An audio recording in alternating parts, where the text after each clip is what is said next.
כל הלשון, כל התורה, בכל מקום. Shavuot, Daf Kaf Tet et Daf Lamed. Est-ce qu'on a besoin de se lever devant une personne âgée qui monte dans le bus et qui cherche une place? Est-ce que la halakha nous oblige de se lever devant lui et au fait, non seulement de se lever, mais aussi de lui donner la place où j'étais assis tranquillement juste avant? Donc, on parle de point de vue halakha, pas point de vue politesse. Point de vue politesse, on a l'habitude de se lever, mais est-ce qu'on a besoin de le faire? Dans les bus en Israël, on ramène le pasuk Mipnei seva takum, Vadarta pnei zaken. Tu te lèves devant la personne âgée. C'est vrai, c'est un pasuk qu'il faut respecter la personne âgée. Dans ce pasuk, c'est pas écrit plus que on se lève et on le respecte, mais ça veut pas dire forcément que je lui donne aussi ma place. Et effectivement, certains poskim disent que ce pasuk il n'a pas de rapport avec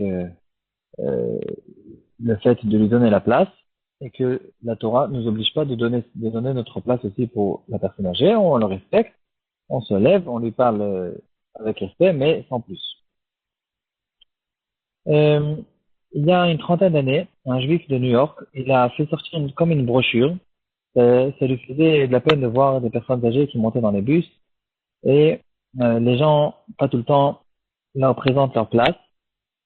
Et donc là-bas, il a fait, dans sa brochure, il a écrit que apparemment c'est une obligation, c'est un passouk qui dit, mais pnei seva takum, il faut se lever devant les personnes âgées, etc. Au bout de quelques temps, cette brochure a été diffusée, est arrivée devant un Talmid Chacham, et il a décidé de vérifier ce sujet. Est-ce que c'est vrai que le passouk nous demande de se lever devant les personnes âgées ou pas? Et cette question a été envoyée au poskim. On pourrait en fait se poser la question suivante. Quand une personne âgée ou un Talmid Chacham rentre dans un Beit HaMidrash, et jusqu'à quand en fait j'ai besoin de me lever? Est-ce que il me suffit de me lever une seconde et de me rasseoir, juste de quoi dire je te respecte? Ou bien non, il faut peut-être se lever plus de temps, jusqu'au moment par exemple où ce Talmid Chacham trouve sa place et s'assoit lui-même. Et moi je n'ai pas le droit de m'asseoir avant que lui-même il s'est assis. Ce qui sera le din dans ce cas-là, si on dit comme ça, dans le cas où ce Talmid Chacham il s'est arrêté pour parler avec une personne, maintenant il est pendant un quart d'heure, il est debout en train de parler avec cette personne. Est-ce que tous ceux qui se trouvent autour de lui, au moins par exemple dans les 4 amot, ils n'ont pas le droit de se rasseoir, ou bien peut-être que dans ce cas-là ils pourront oui se rasseoir. Notre Gemara, elle ramène l'histoire de Rav Nachman. Rav Nachman qui était à Bedin, la femme de Rav Huna est arrivée devant lui en din Torah. Rav Nachman il s'est levé devant elle en disant c'est une femme d'un Talmid Chacham, et une femme d'un Talmid Chacham doit être respectée comme un Talmid Chacham lui-même.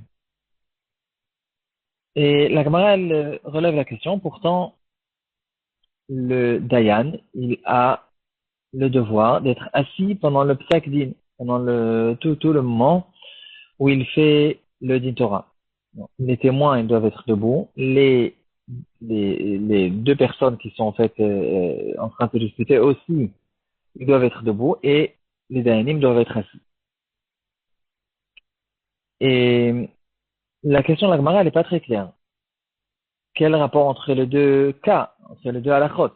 Il y a une halakha de se lever devant un Talmid Chacham et aussi devant sa femme, mais il y a aussi une autre halakha qui dit qu'il faut s'asseoir pendant qu'on fait le Bet Din.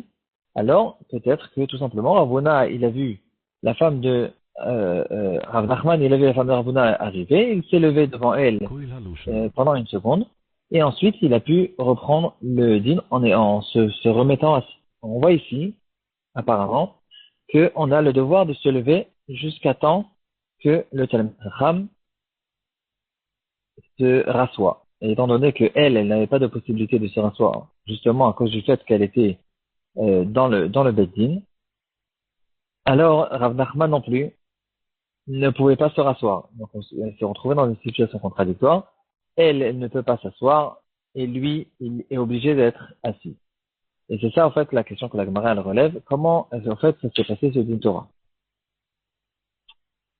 Et quand même, donc, ici, on dirait clairement que tant que cette personne que je dois respecter, il est encore debout, je n'ai pas le droit de me rasseoir. Donc, peut-être que cette personne âgée qui monte dans le bus, je n'ai pas la possibilité de le laisser debout. C'est vrai que, point de vue lui donner ma place, peut-être je n'ai pas l'obligation, mais tant qu'il est debout et qu'il n'y a pas au moins une autre personne qui lui a donné sa place, moi j'ai pas le droit de me rasseoir. Donc, vaut mieux déjà lui donner ma place. Et quand même, c'est pas évident. Malgré qu'on dirait que la preuve, elle est claire, elle est forte, il y a une très belle svara pour faire la différence entre ces deux cas. Donc, le cas de Rav Nachman et le cas de cette personne qui se trouve dans le bus. Rav Nachman, cette femme, elle est debout, elle se trouve debout pour le respect de Rav Nachman. Le fait que celui qui arrive devant le Din Torah, il doit rester debout, c'est au fait pour le respect des Dayanim. Et donc, le fait qu'elle était debout pour son respect et que Rav Nachman lui-même a le devoir de respecter cette femme en tant qu'une femme de Talmid Chacham, c'est là qu'on se retrouve dans un problème que Rav Nachman ne peut pas s'asseoir tant qu'elle est debout, justement pour le respecter. Par contre, cette personne âgée qui est montée dans le bus, il n'est pas debout pour me respecter, il est debout parce qu'il n'y a pas de place. Et donc, le fait que moi je m'assois et que je me rassois à côté de lui, il est très possible que c'est quelque chose qui est permis. Euh, Finalement, il y a des différentes approches dans les poskim. Le Shevet Halevi, il est mahmir. Il dit que ici, le fait que moi, je suis à rafaler sur mon fauteuil tranquillement, alors que cette personne âgée reste debout dans le bus, alors que le bus, des fois, il fait le bus, il bouge, et c'est pas quelque chose de pratique, mais même sans ça, le fait que moi, je suis assis tranquillement sur ma chaise et que cette personne âgée a besoin de rester debout parce qu'il n'y a pas de place, c'est considéré, cette situation est considérée en fait comme un mépris envers cette personne âgée, et donc j'ai le devoir en fait de lui donner ma place. D'autres poskim ne sont pas forcément d'accord avec ça, mais quoi qu'il en soit, il peut avoir d'abord un problème de chilul Hashem, et à cause de ça, on doit lui donner la place, et mis à part ça, même si la halakha ne nous demande pas forcément de le faire, c'est bien de le faire parce que c'est bien d'être poli et de se comporter d'une belle manière. כל הלשון, עולם שלם של תוכן איכותי.